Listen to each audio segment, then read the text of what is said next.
Hey, what's up, guys? Tuki here, back again, and it is time. We haven't gone all that far into this series. In fact, we're still in our first season with the Montreal Canadiens here in this franchise mode series in NHL 18. Yet we find ourselves in the Stanley Cup Final, taking on the Chicago Blackhawks. Certainly didn't expect to be here, yet here we are. Now, I will say, here's a little disclaimer at the beginning of this episode. I am beyond tired right now, but damn it, this episode had to be recorded. We need to get it up in a timely fashion. Sacrifices need to be made, is all I'm saying. So I might not be the most high energy guy. I might ramble a bit more than normal. But again, sacrifices have to be made if you want to consistently get this high a level of content.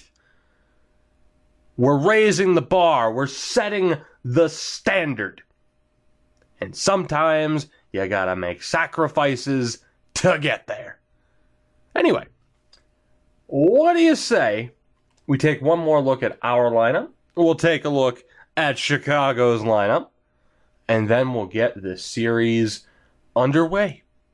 What do you say? So let's take a look at the team. Of course, for the most part, we have kept the lines the same throughout the entire postseason. Top line is Max Pacioretty, who has 11 points. How many games have we played? I don't even remember. 19 games just to get to the Cup Final.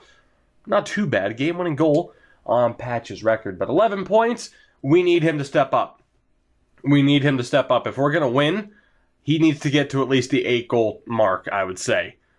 I think anything less than 18 points from Pacioretty, I'm hoping for 4 goals, at least 3 assists. Like, you need to have a really strong series. He is centered by Jonathan Drouin. Same thing. He's been fine so far. He needs to get to that next level if we want to beat Chicago. And then Brendan Gallagher. I mean, with the absence of Carey Price, we needed somebody to step up, and he has done just that. 12 goals, 8 assists, 20 points, shooting 18.5%, which is absolutely unreal. What a job he has done for us this postseason, and hopefully he can continue to perform at such a high level. The second line, Paul Byron, 13 points this postseason. Started on the 4th line. We bumped him up out of necessity due to the struggling Thomas Plekanec, and he has taken advantage of this opportunity. He has done very, very well so far. Centered by Alex Galchenyuk, who's at 15 points this postseason. Again, he has been great. As long as he continues at that same pace, we are good to go. And then, of course, Jaromir Jagr, 13 points, only 4 goals. I'd like to see those tallies go up a little bit higher, of course, but 46 years old, back in the Stanley Cup Final. We signed him. That was our first major decision, is do we sign him or do we just go with Hemsky?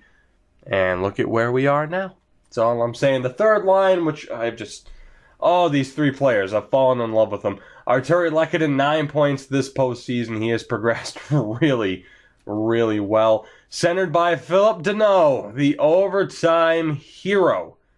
The overtime hero in the Eastern Conference Final.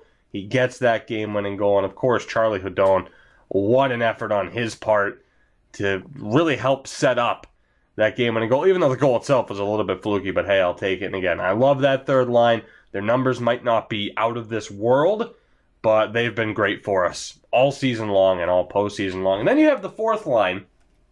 Andrew Shaw with 8 assists. He's a -2. That's not awful, right? I mean, I'd like him to at least be a positive player. Centered by Plekanec, who does have 8 points this postseason. Again, he was disappointing in a top 6 role, but we'll see what he can do. And he's done all right since we bumped him down to the 4th line. And then Mike McCarron does have 5 points, 4 goals. I'm very happy, and I've stated that numerous times, that I am very happy with how the team is set up offensively. It's just defensively, that's the question, or that is the question. But, I mean, Shea Weber and Jeff Petrie really, gelling well together as that new top pairing. Jordy Ben, of course, It's a little bit of a concern. Pretty much a straightforward defensive D-man, a physical player, not the fastest skater in the world. Fairly one-dimensional. Jack Johnson, our lone trade deadline acquisition, who's done very well. I think ideally we would have Johnson with Weber, but with Petrie, I mean, I could change him to a two-way, but the bottom line is we'll see what Jack Johnson can do. And then Carl Alsner with Mark Streit. I'd like both of them to step up. And again, if Streit struggles, David Schlemko.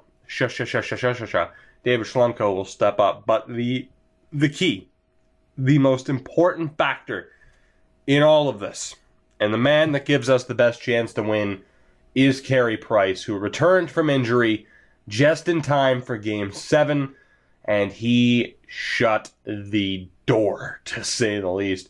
3 appearances this postseason, 3 wins, 2 shutouts, a .966 save percentage. Carey Price, better than advertised. That's the only thing that you can say. So the team is set. The question is, can we get the job done? And really quick, because the Laval Rocket are still in the Calder Cup playoffs, and I said I was going to edit their lines a little bit. I changed up the center depth a little bit, but not looking too good. It's not looking too good for them, but we'll see what they can do. Now, I know I'm taking a lot of time to hype this up, but damn it, it's the Stanley Cup Final. I'm long-winded, despite being tired, so you're damn right I'm going to hype this up a little bit. Let's take a look at the Chicago Blackhawks, shall we? 91, 90, and 90 for the ratings. Patrick Kane still their key player, no surprise there. But did they make any other major changes is the question. So let's take a look, shall we? And it doesn't really look like it, with the exception of Lance Bouma. But we'll break down the team here through all 4 lines. Brandon Saad on the top line, no surprise there. 15 points this postseason in 14 games. 5 fewer games to get here. That is unreal. Centered by Jonathan Toews, who has 19 points. He's up to an 89 overall. Damn. And then, of course, Patrick Kane, 19 points as well. How the hell are we going to shut down that top line? I don't think we can. I genuinely don't think we can. They have been dominant throughout this entire postseason, and I don't know if we're good enough to shut them down, at least not defensively. Carey Price is going to have his work cut out for him.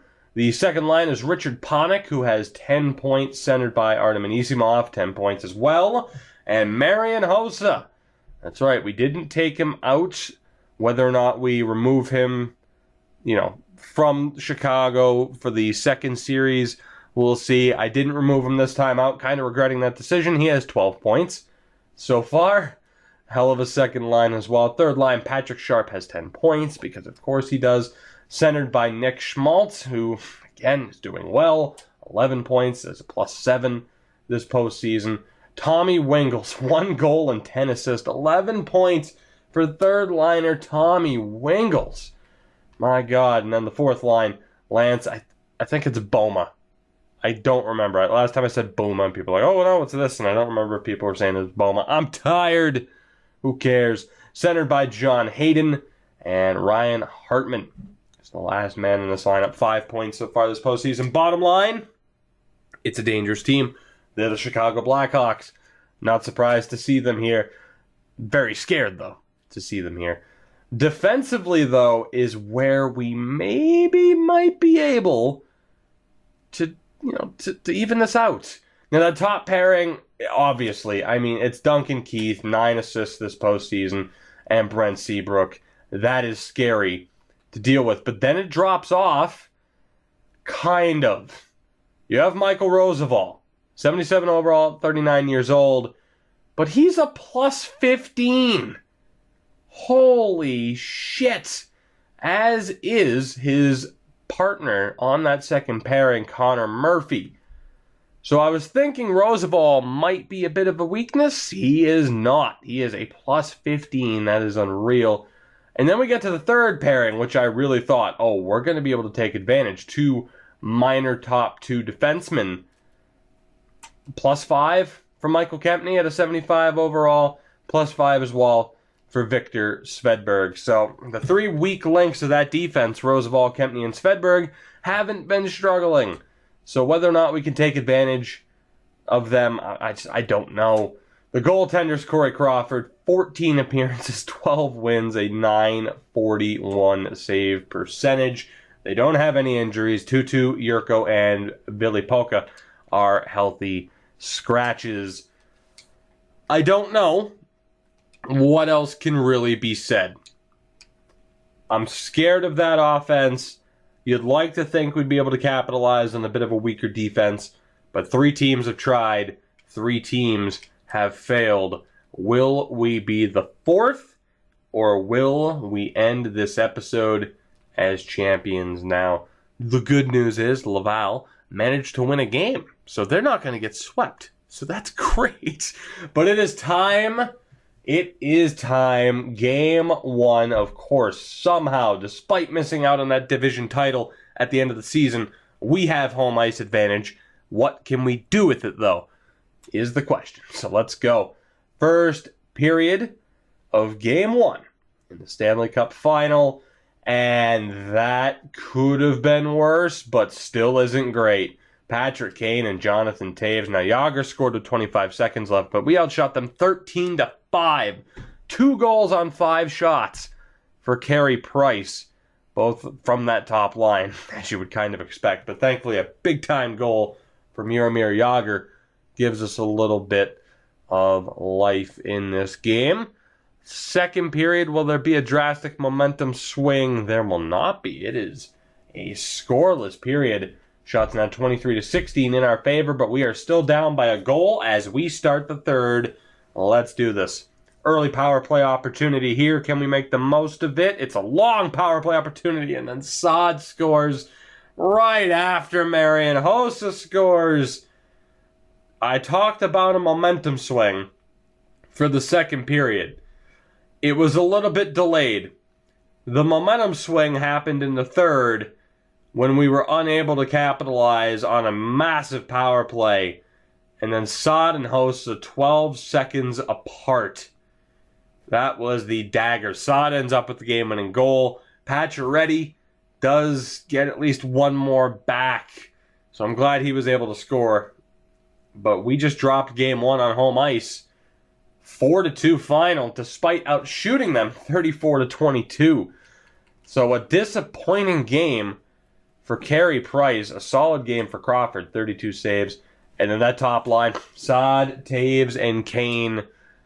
I was worried about not being able to shut them down. And at least in Game 1, that turned out to be the case. Back-to-back minor hooking calls on Boma, whatever, and Anisimov. And we could not take advantage. Not to mention Jágr went to the box for a double minor high sticking. And there was a fight. Who was that fight? I mean, I might as well look. Shea. Now, why is Shea Weber fighting Lance Boma? Do you not, like, Shea, do you not think that that's probably a really good exchange? A fourth liner for our best defenseman? Can you please be smarter? I get it. You're finally in the Stanley Cup Final, and I'm happy for you. I've been a fan of you for a long time, although you don't have a harder shot than Chara. Back off. Still, you fought Lance Boma. No disrespect to Lance Boma in real life, but really? That was a disaster of a first game. I am absolutely willing to label that as a disaster. Before we sim Game 2, it is time to find out what happened to the Rocket. Have they tied the series, or will they be down 3-1? They have tied it. Back-to-back wins for the Laval Rocket. It is now a best-of-3 in the Calder Cup Final. All right, well, good stuff there. The question is, will I be as optimistic for the main team after Game 2? We've already dropped a game on home ice. We cannot afford to drop another one. So let's go. We need a big game here from everybody. First period of Game 2 is scoreless. 8 shots apiece. That was even. So we're going to jump right into it. Second period is still fairly even. Duncan Keith scores. He gets the first goal, but then Thomas Plekanec ties it before the end of the period. 17 shots to 16 in our favor. 1 goal apiece on the scoreboard. It is close, but for how long? Third period, again, it's a Stanley Cup Final game as Ryan Hartman gets the goal. They're all must-wins. But needless to say, losing the first 2 games, hello, Emmy, how are you? Just determined. Eventually, when I get face cam, it's not even going to be me. It's just going to be focused on my dog as she just tries to make her presence felt. And I was hoping, by not focusing on what was happening, that the team would be motivated to come back and make a difference. That didn't happen. Ryan Hartman gets the game-winning goal. Marian Hossa the insurance on the empty netter. And the Chicago Blackhawks have taken the first 2 games on the road. Right. Corey Crawford, 24 saves. Price with 25. Patrick Sharp, the 2-assist night. It was close. But still, a 4-2 loss and a 3-1 loss at home. And that is a miserable way to start this series. Now, I am going to do the same thing I did for Game 4. And we'll see if the Rocket were able to win 3 straight games. That would be nice, because I'm starting to think that Stanley Cup's not coming back to Montreal. And 3 straight wins. Beautiful. Beautiful. After getting outscored 10-3 over the first 2 games, they have bounced back in a major way, outscoring Bakersfield 11-3 over the next 3 games. And the Laval Rocket are now 1 win away. They have 2 opportunities to get the job done. Can they win the Calder Cup in our very first season here again with the Habs? It's ridiculous that both teams in year 1 have made it to the final.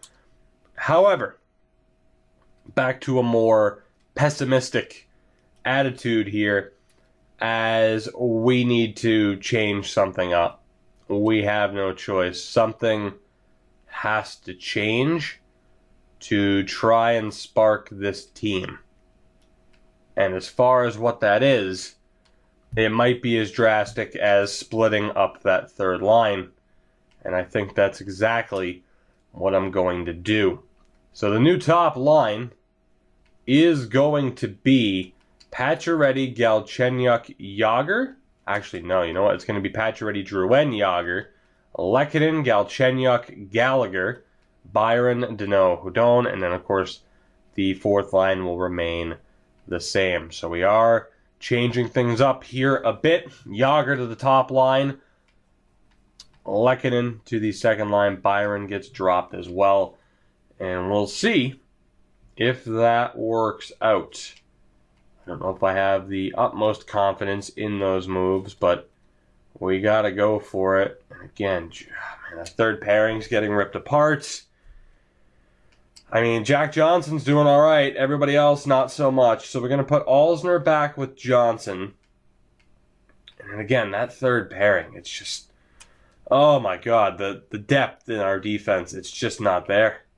It's just not there. I mean, I can't call up Joe Morrow, so I think we're going to reunite Ben and Schlemko, and we'll see how well that works out.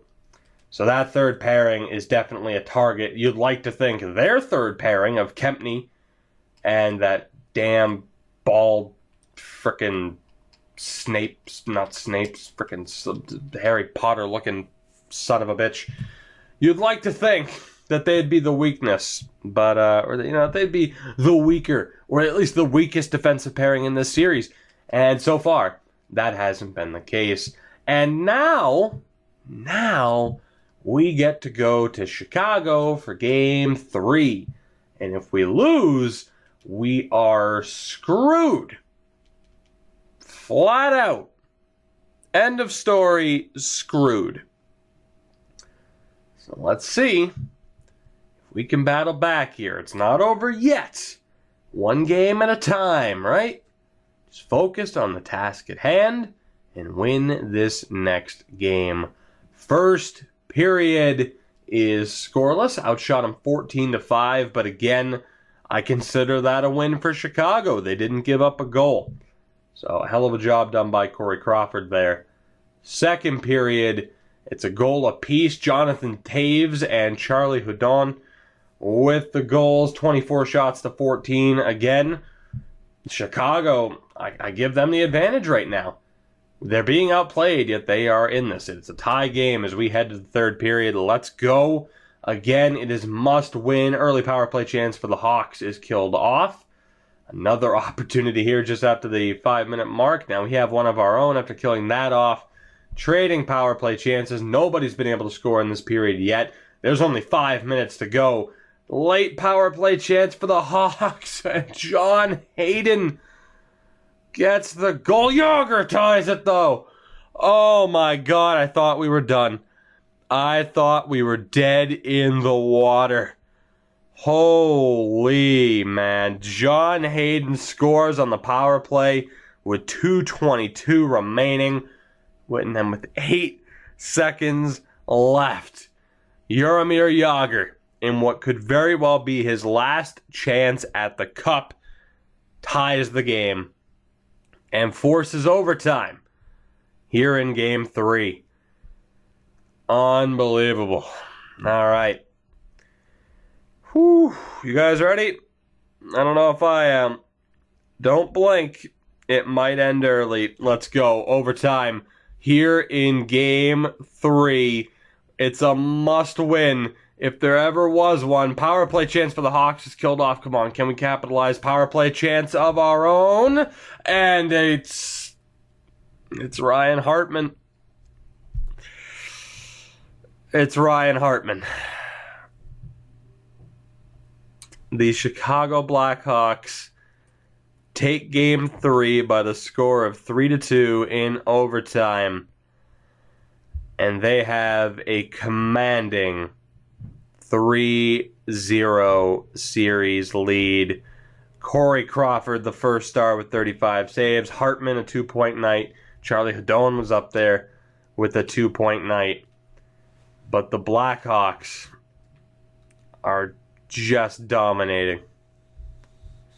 The power play chance, literally it might as well have been a shorthanded goal. Hossa was out of the box for 1 second after that hooking minor. It might as well have been a shorthanded goal for Hartman. It technically wasn't, but it might as well have been. He shot the puck as Hossa was getting out of the box.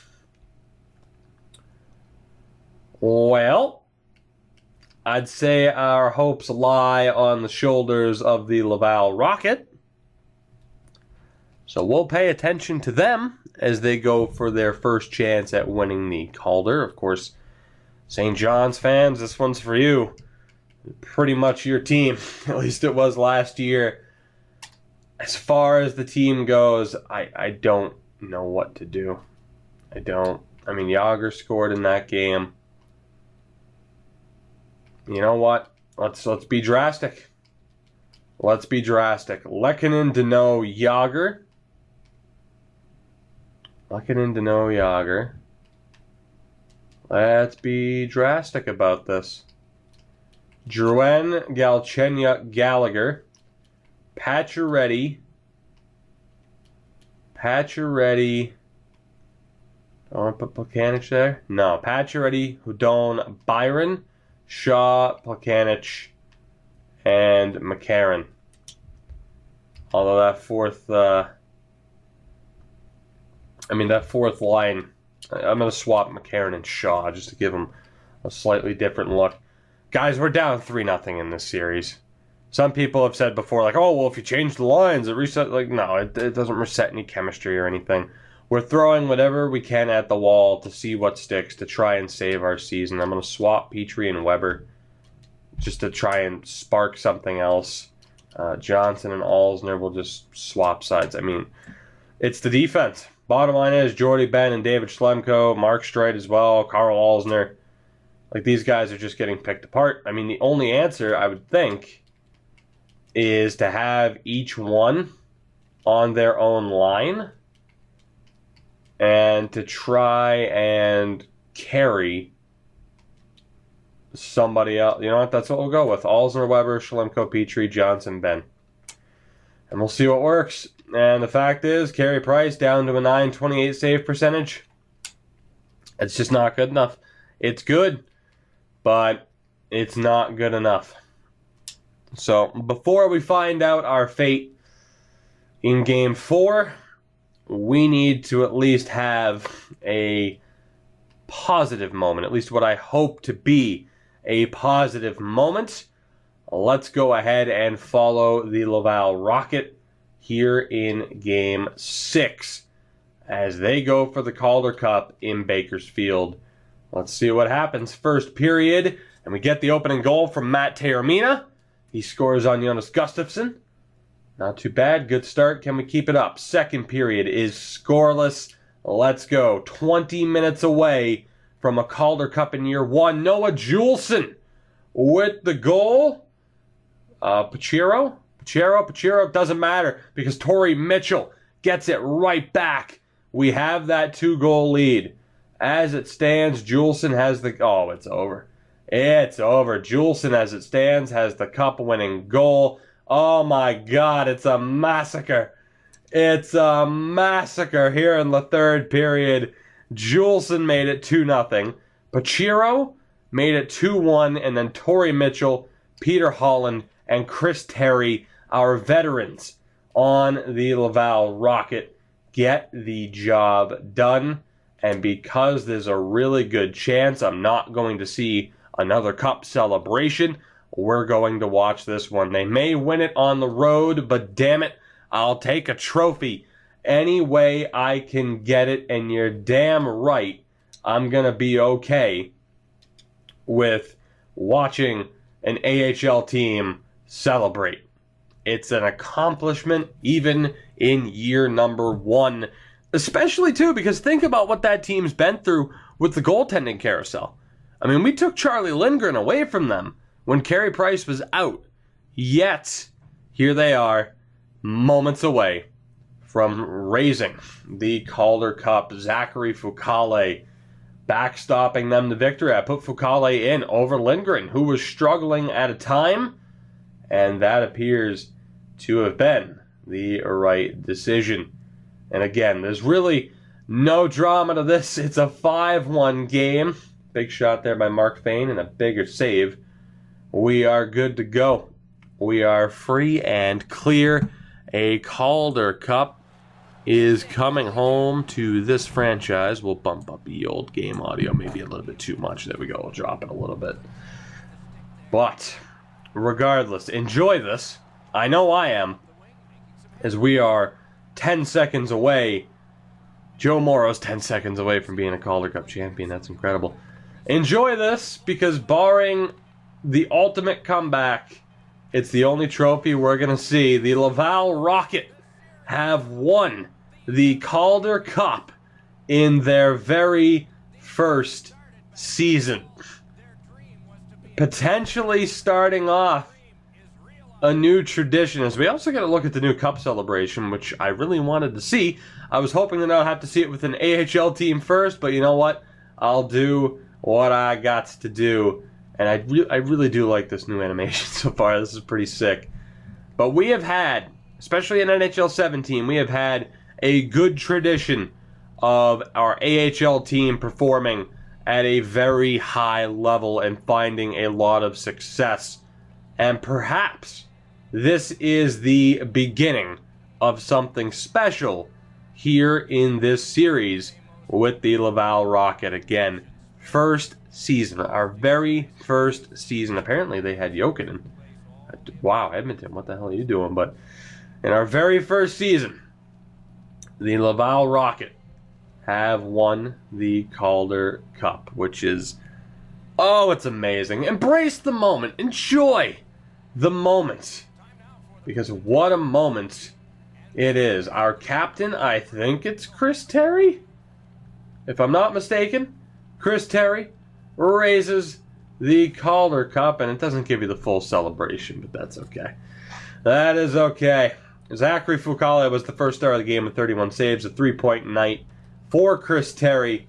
And the importance of guys like Holland, Terry, and Mitchell, the veterans on that team, while allowing somebody like a Nikita Sherbak to really develop this season, it was just a perfect mix. We didn't change a whole hell of a lot about that team, but it was just a perfect mix. And the Laval Rocket have won the Calder Cup. I'll say it again. I'll say it as many times as I can because New Day rocks. No, I'm kidding. Because we're about to be swept by Chicago. I talked about trying to maintain some level of optimism in prior games. We are down 3-0. Prove me wrong, but it's over. So let's get this over with. First period of Game 4 is scoreless. We outshot them 16-8. That's a victory for Chicago to have not given up a goal. Second period, goal apiece. Jaromir Jagr doing his damnedest, trying so hard to make sure that the dream stays alive, but Saad ties the game up. And we are tied heading into this third period. Are we 20 minutes away from forcing a Game 5 back in Montreal, or are we 20 minutes away from the end of our season and one hell of an embarrassment? Let's find out. Third period of Game 4. What's it going to be? We have an early power play opportunity that we cannot do anything with. You could argue maybe I should have changed up the power play or PK units, but they aren't going to get much better than what they are. Another power play chance here. Can we get the goal, please? Come on. How have we not scored? Are you kidding me? Oh, my God. How long was that power play, guys? Oh, my God. And we are going to overtime again. We are going to overtime again. All right. Let's do this. Damn it. I'm going to see a cup celebration one way or another. I am going to see a cup celebration one way or another, even if it's for the Blackhawks. I want to see that animation. I don't know if we deserve to see that animation. I was going to reserve it only for when we win the cup. But you know what? You know what? As I take a swig of water here because I'm going to need it. I want our team to see the Blackhawks raise the cup so that they can realize what they missed out on, and so that they can come back hungrier than ever next season when we actually have an improved defense. Hungrier than ever, though, to potentially win the cup a few years down the road. Maybe even as soon as next year, who knows, but it's looking bleak. Like I said, one game at a time. Maybe we can sneak away and get the victory here and avoid having the Blackhawks and win the cup on home ice. That would be nice. Although, in fairness, in real life, like if it's not... Oh, big save by Crawford. If it's not the Bruins involved, I always root for... You know, if the team's at home and they have a chance to win, cool, I'm rooting for you. Because there's nothing better than... Like, look at the Alec Martinez cup-winning goal for the Kings, right? Like, that kind of moment when it's in front of the home crowd and people just lose their minds. Philip Deneau! Oh my God, he does it again! Philip Deneau, the overtime hero, and the Montreal Canadiens aren't dead yet. Take off some of that dirt. We're not giving up just yet. Jaromir Jagr steps in after the pass from the point, and Philip Deneau beats Corey Crawford on the far side. Overtime hero. Philip Deneau does it again. He scores the series-clinching goal in the Eastern Conference Final, and now he gets the game-winning goal in this game to force Game 5 back in Montreal. And we didn't have to wait too long for that goal either, which I am very, very thankful for. So the Laval Rocket have won the Calder, just to remind you. And Montreal, at the very least, have forced a fifth game in this Cup Final. 50 wins for the Rocket, and then they win. I'm so happy about that, man. I really am. I really am happy about their success. Will I be happy about our success? The odds are still incredibly bleak, but again, one game at a time. Who knows what happens? Let's do this. We're not going to change up the lines after winning in Game 4. It is Game 5, back on home ice. I didn't think we'd see it, yet here we are. So let's go. First period is scoreless, 10 shots apiece, dead even. Opening 20 minutes, or for the opening 20 minutes there. Second period, still even. They have us beating shots ever so slightly. Jordy Ben gets the first goal of this game, only for Jonathan Toews to tie it with 38 seconds to go. One goal apiece as we begin the third period. The cup is in the building yet again. Can we somehow force a Game 6 back in Chicago, or will the Hawks raise the cup on home ice in this battle of original six teams here in the Stanley Cup Final? We are getting down to the nitty-gritty, and Arturi Lehkonen scores. Gallagher with the empty netter seconds later. Oh my God. We have forced Game 6. Arturi Lehkonen, I was getting ready to be like, okay, overtime, here we go. I honestly tried to hit X and pause it to slow down the time. And right as I did that, Arturi Lehkonen gets the game-winning goal with 1:03 remaining. Gallagher adds the empty netter. And somehow, some way, we have forced Game 6. Carey Price with 32 saves. Lehkonen the goal. Jordy Ben with the goal. Stepping up when we absolutely needed you. And we are going to Game 6 back in Chicago. How did this happen? I said with our lineup changes, I was throwing whatever I could at the wall just to see if something would stick. And perhaps we have found that magic combination. I do want to take a look at their lines. And they have changed it a little bit. No, Anisimov was always on the second line. So they haven't changed anything. They still have the same combos, even on defense with Kempny and Svedberg. So they have kept the team the same throughout this entire series. And we've obviously changed up the lines a couple of times now. Arturi Lehkonen on the top line. He gets that game-winning goal. And again, still not overly optimistic. That's 2 wins down, 2 to go, but we can't afford to look towards Game 7. Let's not be like the Bruins in 2013, think we have it wrapped up and piss it away. Literally, let's not do that. Please. Let's go.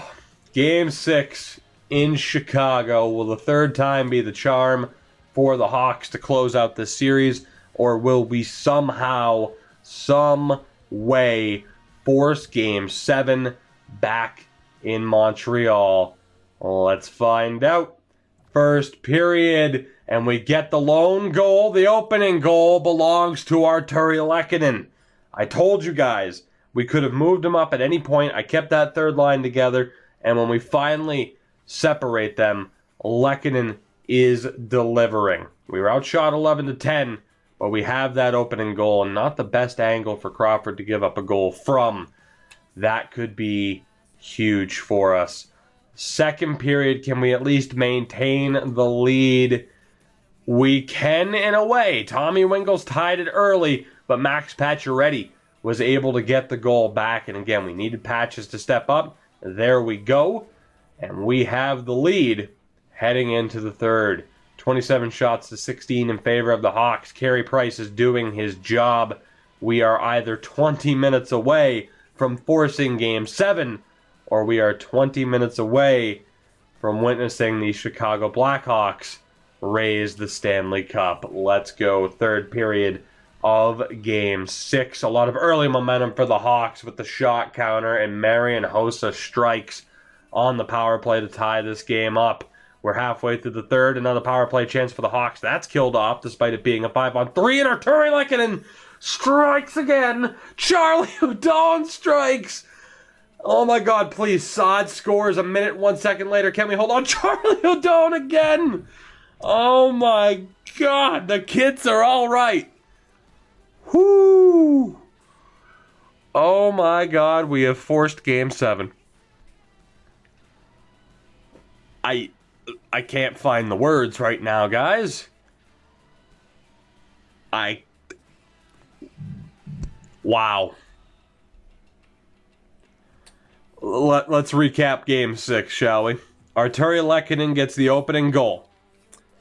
Tommy Wingels ties it. Pacioretty gives us the 2-1 lead. Hossa ties it early, 2 goals apiece on the power play. Lehkonen, 1 minute and 34 seconds later, Charlie Hudon with the goal to make it 4-2. 1 minute and 1 second later, Saad makes it 4-3, only for Charlie Hudon to get another goal. 5-3 final. Lehkonen and Hudon carrying the weight. 3 goals in that third period. And we have somehow battled back from 3 games to 0 down to force Game 7 back on home ice in Montreal. 1 more game. 3 straight wins, 2-1 in overtime, 3-1, and then 5-3. And it all comes down to this. Game 7 for the Stanley Cup on home ice against the Blackhawks. Without a doubt, the lines will remain the same. But Lehkonen, Danault, Yager, Drouin, Galchenyuk, Gallagher, Pacioretty, Hudon, and Byron, it's working out tremendously. I mean, to be honest, I'm a little bit disappointed in that second line. They're a bit quiet, but it's not like we're going to change it. I mean, I could make that second line the third line, but we have won 3 straight games. We are not changing a damn thing. We are going for it. Now, you could say, but then again, do we change it? Do we change it? Do we go with undisputedly the best, or just undisputed the best line combos we could possibly put out there? Because here's the thing, if we win, cool. If I lose, having kept the lines the same, people are going to say you should have gone, or at least some people are going to say you should have gone with the best possible line combos. And I'm sitting here now saying I know that's an option, but we're going to go with the team with the line combos that have gotten us to the dance. It is time. The Laval Rocket won the Calder Cup. We are 60 minutes away from potentially getting the double in our first season, winning both trophies in year 1. Can we do it? Can we complete the comeback of all comebacks to win the Stanley Cup for the first time since 1993? Let's find out. First period is scoreless. God, that's stressful.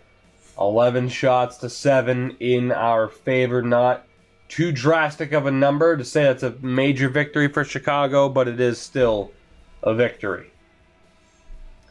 Second period, and it comes crashing down. Jonathan Toews, Artem Anisimov, and Lance Boma. A 3-goal third period for the Hawks. Or a 3-goal second period for the Hawks. Sorry, just you can understand why I'm just... There's a range of emotions here. Toews, Anisimov, and Boma.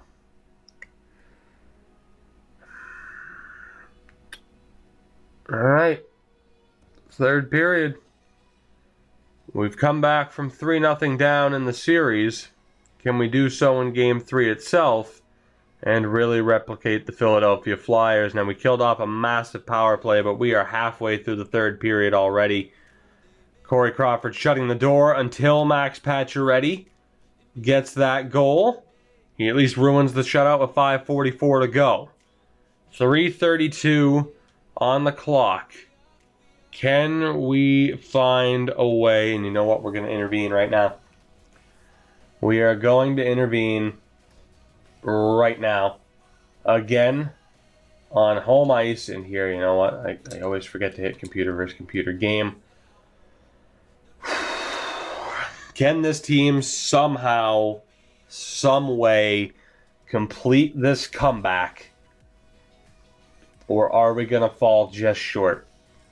To force Game 7 and then crumble in that second period like that would be beyond harsh and would be potentially the worst way to end the series. But we have 2 minutes and 50 seconds to try and get the job done as Wingels sends it around. Shea Weber retrieves. Still a bit of a full court press, so to speak. Arturi Lehkonen carries to the neutral zone across the blue line, looking for space, takes the shot, and it's saved by Corey Crawford. 2:36 to go. Can we somehow find a way? That is so cool of a cutscene for them to add. As the cup is here. It is there. You knew it was being presented. You knew it was being awarded in this game. Can we somehow steal it away in the last 2 minutes and 36 seconds? Face-off one. Alzner. One-time option. Puck's loose in front. Can we recover it? We can't. What a great face-off play. Saw it across the blue line.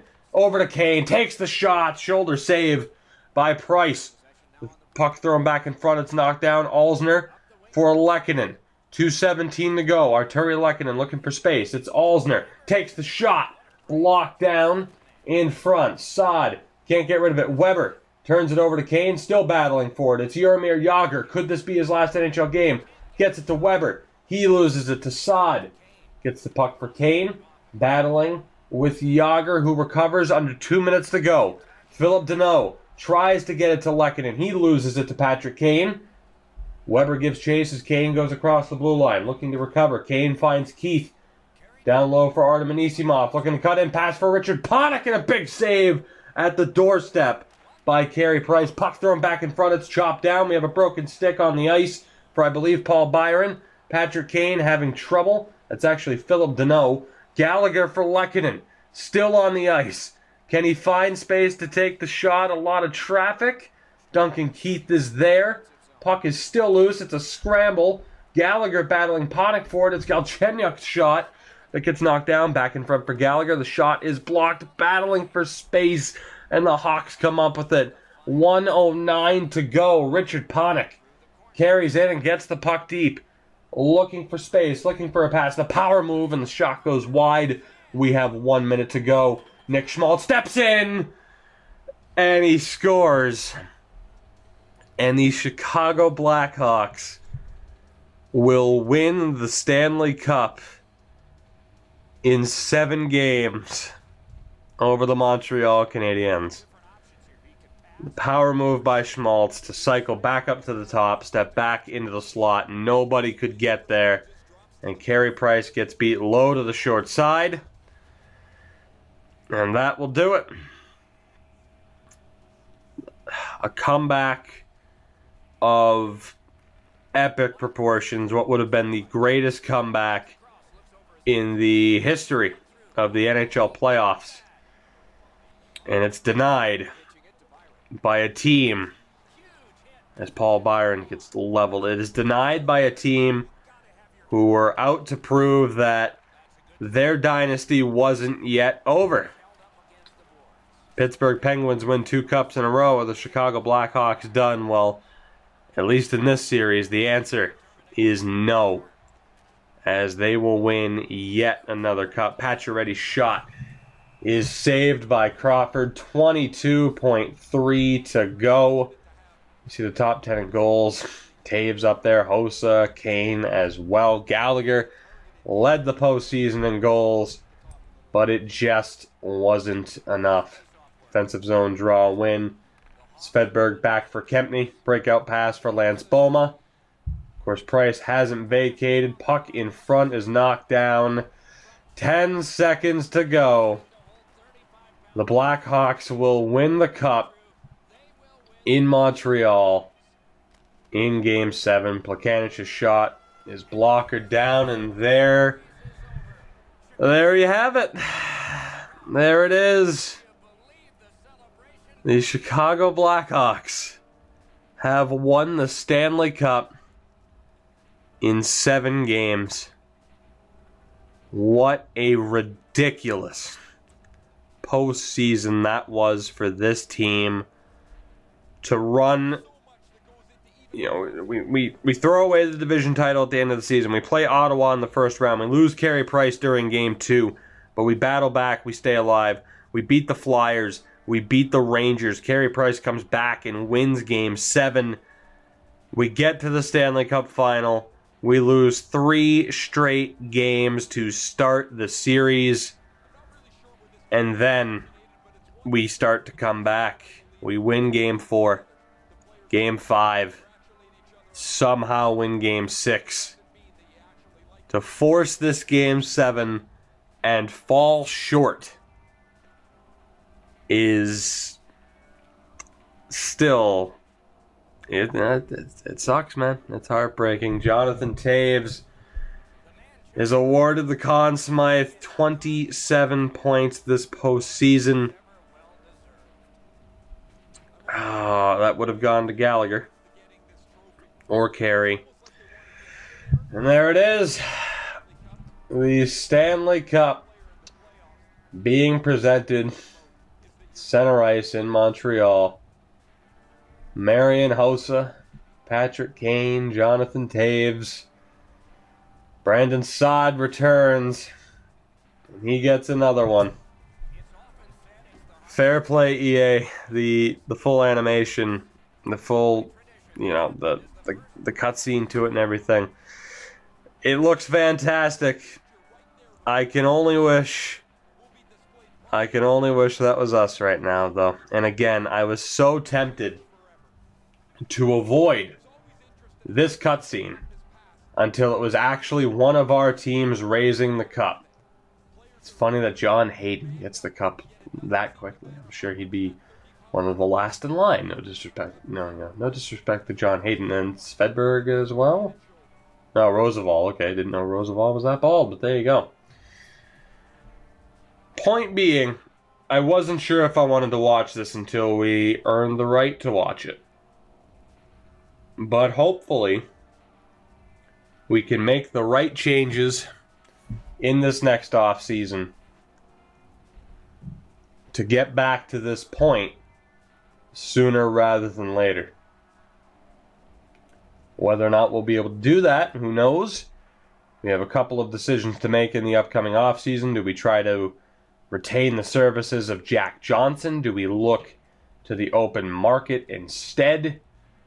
A lot of different options, too, as we head in to the entry draft. But there you have it. The Chicago Blackhawks have won the Stanley Cup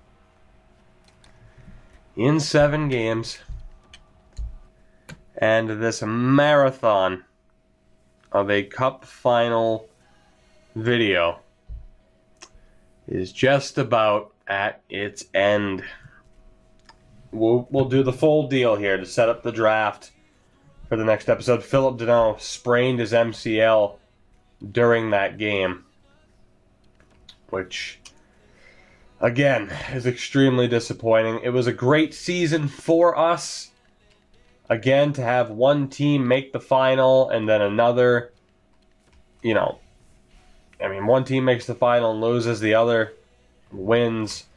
We almost completed the double in the very first season. The odds of that, of course, were astronomically low.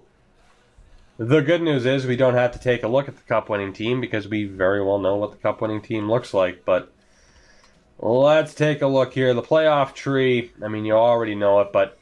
Well, actually, here. We'll take a look at the playoff tree last. But taking a look at our team first, Brendan Gallagher, 22 points in 26 games, 13 goals, 20 points for Philip Deneau, 18 apiece for Jágr and Galchenyuk, Byram with 17, Pacioretty 16, 14 for Charlie Hudon, Lehkonen, and Drouin, 11 points for Plekanec, and I'll let you guys read off the rest. You could argue we needed better performances from certain players. I'm not too disappointed with a lot of those point totals, but it could have been better. The goalie stats, though. Carey Price, 10 games, 6-3-1 record, and .931 save percentage. Lindgren with 7 games, he went 5-2 with a .909. And Al Montoya also had 10 appearances. He went 5-5 with a .901 save percentage. With the Chicago Blackhawks, Corey Crawford played all 21 games, 16-3-2 record, only lost 5 games, a .937 save percentage. Jonathan Toews, 27 points in 21 games, Kane with 25, Saad with 21. You can read off the rest, but just know that that top line did the damage as you would expect. And then, of course, throughout the entire postseason, we know it was Jonathan Toews, but I mean, the fact that Philip Deneau is up there, it was incredible. We'll take a look. Take a look at the awards here. We'll take a look. The Blackhawks win it. As we all knew, Pittsburgh actually won the President's Trophy. Go figure. The player awards, John Tavares wins the Art Ross, and of course, that is one of the major questions. Will we see him in the free agent market? We didn't trade for him because the Islanders were in a playoff spot at the time. They ended up moving him to Columbus anyway. But will he be a free agent? Will he re-sign with the Blue Jackets? I honestly don't even know if we could check right now. I'll double check as far as whether or not we can view contracts right now, but I don't know if there's a way to tell if he's re-signed or not. He also won the Hart Trophy. No surprise there. The Norris goes to Ryan Suter. A little bit of a surprise. The Lady Byng to Patrick Kane. The Calder went to Clayton Keller. Conn Smythe goes to Jonathan Toews, as we were well aware of. The Vezina to Devin Dubnyk. The Jennings as well to Dubnyk. The Masterton went to Nikita Zadorov. The Selke went to Patrice Bergeron, because who else is it going to go to? It's his award. The Ted Lindsay went to Tavares, as did the Rocket Richard. Needless to say, the acquisition of Tavares would be a game changer. But remember, to make that happen, we would have needed to give up Drouin, Galchenyuk, Lehkonen, picks. Maybe, just maybe, it'll all work out, and we'll get him as a free agent.